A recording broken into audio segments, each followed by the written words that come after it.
Жұмаңның ең сенімді әрі айбынды жауынгерлерінің бірі, қылыштасу өнерінің теңдесі шебері Мукуль. Бұл рөлді сомдаған актер Сол Бомсик. Өмірде де өзінің кейіпкері сияқты нағыз жауынгер, ширақ әрі спорттық дайындығы жоғары адам. Актер 1970 жылы 28 маусымда дүниеге келген, қазір ол 56 жаста. Ол жастайынан жекпе-жек өнерінің белсенді айналысып, бірнеше спорт түрінің, соның ішінде қылыштасу өнерінен қара белбеу иегері атанады. Ол өз мансабын 1992 жылы оңтүстік Кореяның ең атақты кәсіби каскадер ұйымының Сеул Экшн мектебінің алғашқы таланттарының бірі болып бастады. Оның өткір жанары мен спорттық дене бітімі мен күрделі қимылдары ешбір дублерсіз орындайтын қасиеттері режиссерлерді бірден тәнті етеді. Корея киносында оны экшн сахналарының қаны деп атайды, өйткені ол кез келген қауіпті төбелеспенен қылыштасуды нағыз өнер деңгейінде көтере біледі. Жұмың сериалынан кейін актер бейнесі мықты қолбасшы, сенімді серік ретінде қалады. Ол MBC арнасының Ханзада Илсан, Дони және бүкіл әлемді баураған Ки патшайым сияқты ондаған тарихи сериалдарда батырлар мен қолбасшыларды сомдайды. Қазіргі таңда актер жасының ұлғаюына байланысты ауыр төбелесу сахналарын азайтып, кино алаңында жас каскадерлер менен актерлерге жекпе-жек өнері менен сахналық қозғалыстардың үйрететін бас нұсқаушы болып қызмет етеді. Ол өзінің тәжірибесін жастарға үйретуді парыз деп санайды. Актер үлгілі отағасы, оның тұрақты некеде екені және балалары бар екені белгілі, бірақ отбасын баспасөзден барынша тасада ұстайды. Ал актер өзі өмірде өте қарапайым, қымбат көшелерден гөрі спорттық залдарда уақыт өткізгенді жақсы көреді. Жұмыңның қасынан табылып, оның тек қылыштасумен емес, ақылмен, көрегендігімен бағыт-бағдар беріп отырған бас кеңесші Шеса. Бұл рөлді сомдаған ардагер актер Шва Кван-сук өмірде де өзінің кейіпкері сияқты өте зиялы, мәдениетті және терең білімді адам. Актер 1966 жылы 15 қарашада дүниеге келген, қазір ол 60 жаста.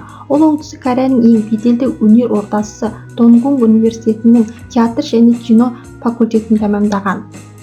Ол өзінің кәсіби актерлік жолын 1991 жылы MBC арнасының 20-шы ресми таланттар бағдарламасынан өтіп, ресми келісімшартпен бастады. Оның салмақты келбеті, байсалды мінезі мен терең дауысы тарихи дорамалардың режиссерлерін бірден баурап алады. Корея киносында оны саяси драмалардың шебері деп атайды, өйткені ол патшалардың хатшыларын, уәзірлер менен данагөй тұлғаларды өте жоғары деңгейде ойнап шығады. Ол 1999 жылы аңызға айналған Хожун сериалында және 2005 жылы 5-ші республика және Жұмоң туындыларында көрсеткен шеберлігі үшін телеарналарда бірнеше мәрте үздік қосалқы рөл номинациясының иегері болады. Қазіргі таңда актер үлкен киномен қатар театр сахнасында және мәдени іс-шараларда жүргізушілікке көбірек көңіл бөледі. Ол Кореяның актерлер одағы мен түрлі өнер қауымдастығында жетекшілік қызмет атқарып, мәдениетті дамытуға белсенді атсалысады. Ал актер үлгілі отағасы, ол жұбайы Кан Нам Химен 1995 жылы шаңырақ көтеріп, 30 жылдан астам уақыт бақытты ғұмыр кешіп келеді. Ортақ бір ұлдары бар. Актер телеарналардағы отбасылық ток-шоуларға жиі шығып, үлгілі некенің сырларымен бөліседі. Ол өзінің жұлдыз емес, өнердің қызметшісі деп санайтын қарапайым жан. Сериалда Жұман кездестірген 3 данагөй жауынгерлердің бірі, сырттай қарапайым көрінгенімен ұрыс даласында айлакер әлі тапқыр Муко. Бұл рөлді сомдаған актер Ким Мен Жан. Көп жылдар бойы экранда Ким Хон Су есімімен танылып, 2010 жылы есімін ресми өзгерткен. Актер өмірде өте ашық, ақкөңіл, әзілқой әрі достарына адал жан. Ол 1968 жылы 24 ақпанда дүниеге келген, қазір ол 58 жаста. Ол өз мансабын 1980 жылдардың соңында кішігірім театрдан бастап, кейін 1990 жылдары ресми түрде кино өнеріне ауысады. Оның ерекше харизмасы мен өзіне тән қылықтары, рөлге тез енетін шеберлігі режиссерлерді бірден баурап алады.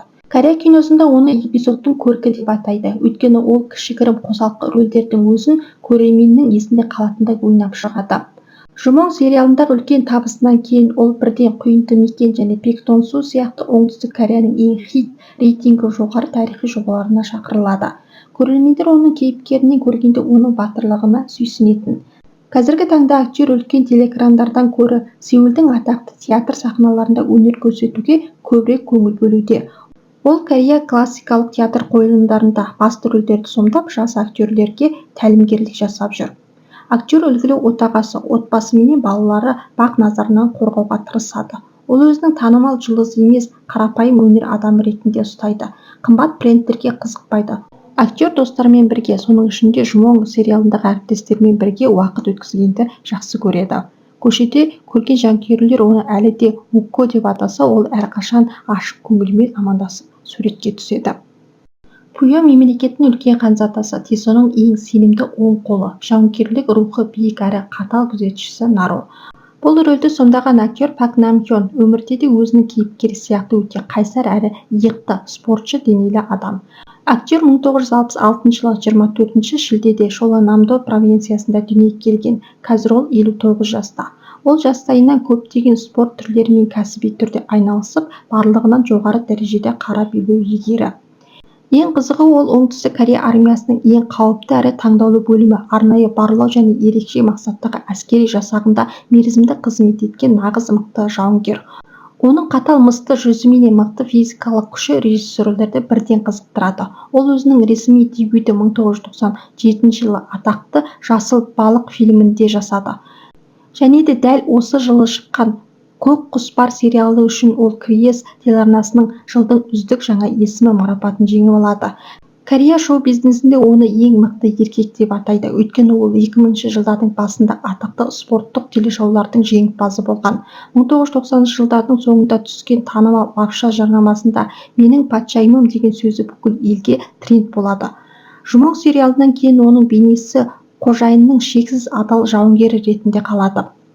Алайда 2008 жылы ауыр жол апатына ұшырап, омыртқасы мен бауырына зақым келгендіктен үлкен кинодан біраз уақытқа алыстайды.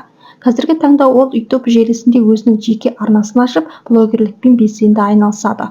Онда ол 60-қа таяса да спорттық бабын қалай сақтау керектігін көрсетіп, салауатты өмір салтын насихаттайды.